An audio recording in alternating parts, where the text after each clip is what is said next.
Okay, तो सबसे पहला सवाल ऑफिशियल फैक्ट की तरफ से निकल कर सामने है, जिनका ये सवाल है क्या रोमन रेंज का कैरियर डब्ल्यूडब्ल्यूई कंपनी के अंदर अब खत्म हो गया है। तो भाई देखो, आप लोग को ये चीज समझना पड़ेगा, रोमन रेंज जैसे रेसलर का भाई मतलब रेसलिंग कैरियर खत्म नहीं हुआ, पर भाई रोमन रेंज अब करंट टाइम बैक फ्रंट पर जाना शुरू कर दिया। दूसरी साइड कोडी रोड जैसे रेसलर को डब्ल्यूडब्ल्यूई वाले भाई मतलब अप फ्रंट पर लेकर आ रही है। जैसे अगर हम लोग पिछले 10 साल का याद करें तो पिछले 10 साल में हर एक रेसलमेनिया को या तो रोमन रेंज मेन इवेंट करते थे, नहीं तो भाई ब्रॉक लेसनर मेन इवेंट करते थे। और टाइटल भी भाई या तो रोमन रेंज के पास रहता था, मैं आपको हर रेसलमेनिया के बारे में बता रहा हूँ, या तो भाई फिर ब्रॉक लेसनर के पास टाइटल रहता था। मैं आपको 2017 से बता देता हूँ, 17 के अंदर ब्रॉक लेसनर के पास था, 18 के अंदर भी ब्रॉक लेसनर के पास था, फिर 19 के अंदर भी ब्रॉक लेसनर के पास था। 2020 के बारे में बात करें तो 2020 के अंदर भी ब्रॉक लेसनर के पास था। 21 के मतलब फिर 21 से लेकर 24 तक फिर रोमन रेंज के पास था। अब करंट टाइम भाई टाइटल जो है 25 के अंदर मतलब अब करंट टाइम कोडी रोड्स के पास आ चुका है। तो मेरे ख्याल से भाई डब्ल्यू वाले अब कहीं ना कहीं भाई रोमन रेंज को थोड़ा थोड़ा पीछे ढकेलने की कोशिश कर रहे हो, कोडी रोड जैसे रेसलर को अब आगे लाने की कोशिश कर रहे हैं। कोडी रोड्स को जो हेट मिल रहा है, बहुत सारे लोग ऐसे बोल रहे हैं कोडी रोड्स डिजर्विंग नहीं, तो भाई ये चीज आज के 10 साल पहले रोमन रेंज के साथ भी एग्जैक्टली था। आज के 10 साल पहले रैंडी ऑर्टन को हटाकर डब्ल्यू वाले जब रोमन रेंज को मेन इवेंट देते थे तो सारे लोग भाई रोमन रेंज को भी गाली देते थे। भाई वही बात है। तो देखो, अगर आपका ये सवाल है कि क्या रोमन रेंज को डब्ल्यू वाले भाई अब पुश करना बंद कर देगी, तो हाँ भाई मेरे ख्याल से पुश करना बंद कर देगी, उनको थोड़ा सा बैकवर्ड पर ढकेलना शुरू कर देगी। जहां जहां बड़ा इवेंट आएगा जानबूझकर भाई कोडी रोड्स को वहां पर डाला जाएगा। जैसे अभी कोडी रोड्स बहुत बड़े सुपरस्टार नहीं, पर जानबूझकर जॉन सीना के सामने उनको डाला गया, जानबूझकर जॉन सीना का हिल्टन करवाया गया, जानबूझकर कोडी रोड्स को उनके सामने डाला गया, जानबूझकर रॉक ने अटैक किया कोडी रोड्स के ऊपर, जॉन सीना ने अटैक किया कोडी रोड्स के ऊपर। कोडी रोड्स को एक मासूम रेसलर बनाया जाए, कोडी रोड्स को एक हीरो बनाया जाए। पिछले 3 साल से भाई 4 रेसलमेनिया को मेन इवेंट कोडी रोड्स को करने के लिए मिल गया। मैं सही बता रहा हूँ,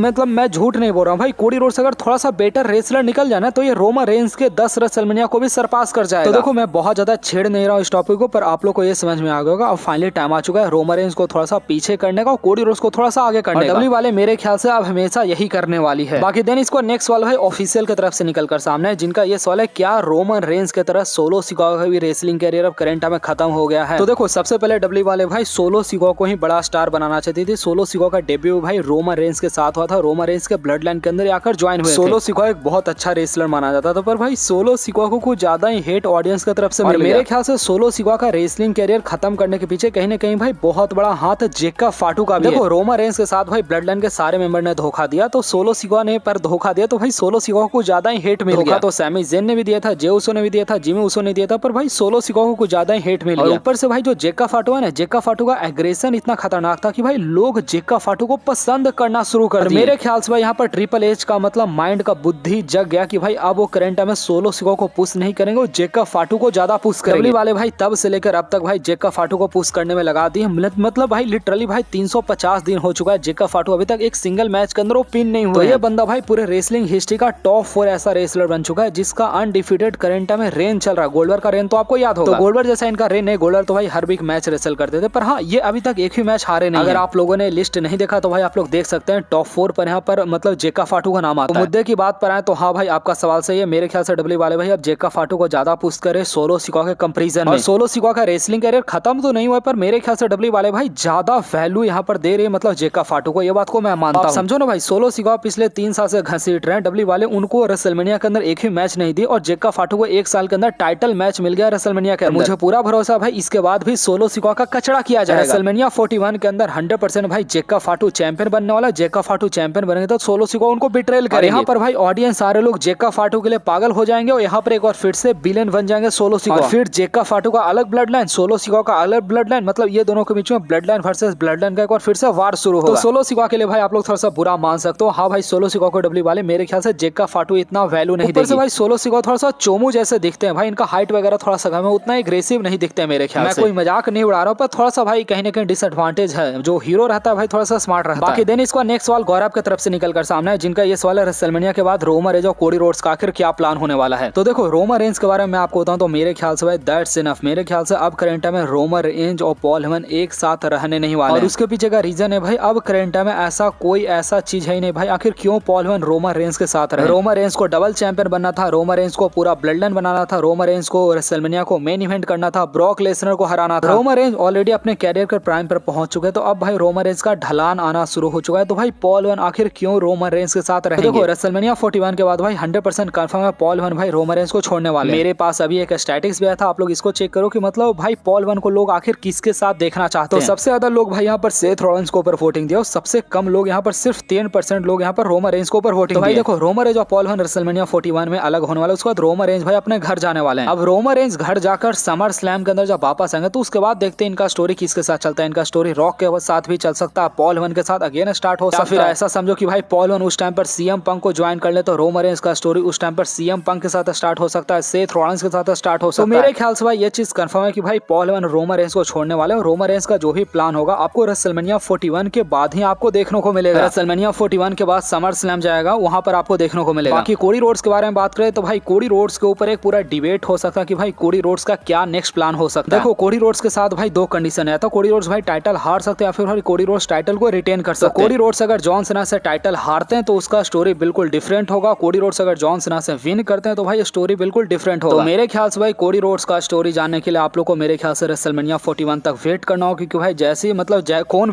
रेसलर विन करेगा उसके बाद ही स्टोरी में आपको बता सकता हूं। आप लोग याद रखो ये रेसलमेनिया साल का सबसे बड़ा इवेंट है, कोई छोटा मोटा इवेंट नहीं भाई। यहाँ पर हिला देने वाला आपको ट्विस्ट देखने को मिलेगा। तो मेरे ख्याल से भाई ट्विस्ट के अकॉर्डिंग आपको सारा मतलब स्टोरी लाइन आपको पलटते हुए देखने वाला है। बहुत सारा रिपोर्ट आ रहा है भाई। कुछ रिपोर्ट का ये कहना है कि रोमन रेंज जाकर कोडी रोड्स का हेल्प करेंगे, कुछ रिपोर्ट का ये कहना है कि रिक फ्लेयर आएंगे, स्टोन कोल्ड स्टीव ऑस्टिन आएगा कोडी रोड्स का हेल्प करने के लिए। कुछ रिपोर्ट का ये कहना है कि भाई रॉक ही अपना हिल टर्न कर लेंगे, रॉक शायद से कोडी रोड्स को ज्वाइन कर लेंगे, रॉक या फिर जाकर जे उसो को ज्वाइन कर लेंगे। बहुत सारा स्टोरी है भाई, कभी इसके बारे में बात करेंगे। फिलहाल के लिए भाई आप लोग चिल करो और मेरे ख्याल से रेसलमेनिया 41 का वेट करो। बाकी देन इसका नेक्स्ट सवाल भाई ऑफिशियल की तरफ से निकलकर सामने है, जिनका ये सवाल है टांगा लोआ का रिटर्न कब देखने को मिलेगा। तो मेरे ख्याल से भाई बस थोड़ा सा वेट करो, टांगा लोआ का रिटर्न आपको देखने को मिलेगा। टांगा लोआ मेरे ख्याल से रेसलमेनिया 41 के अंदर है, फिर रेसलमेनिया 41 के नेक्स्ट स्मैकडाउन के ऊपर आपको 100% देखने को मिलेंगे, क्योंकि मुझे पता है रेसलमेनिया के बाद जो नेक्स्ट जो स्मैकडाउन होने वाला है भाई वहीं पर जेका फाटो सोलो सिका का ब्रेकअप होने वाला है। तो मे भी भाई वहां पर सबसे ज्यादा चांसेस बनता है मतलब टामा टोंगा या फिर टांगा लोआ जो भाई मतलब उनको वापस आने। बाकी देन इसका नेक्स्ट वर्ल्ड ट्रैवल शिप की तरफ से निकलकर सामने है कि भाई रैंडी ऑर्टन वर्सेस निक ऑल्डिस का क्या मैच देखने को मिलेगा। तो देखो भाई इतना आपको ही पता, इतना मुझे भी पता है, रैंडी ऑर्टन जैसे ग्रेट रेसलर भाई रेसलमेनिया 41 को तो भाई मिस नहीं कर सकते हैं। रैंडी ऑर्टन को भाई रेसलमेनिया 41 के अंदर कम्पीट करना ही होगा।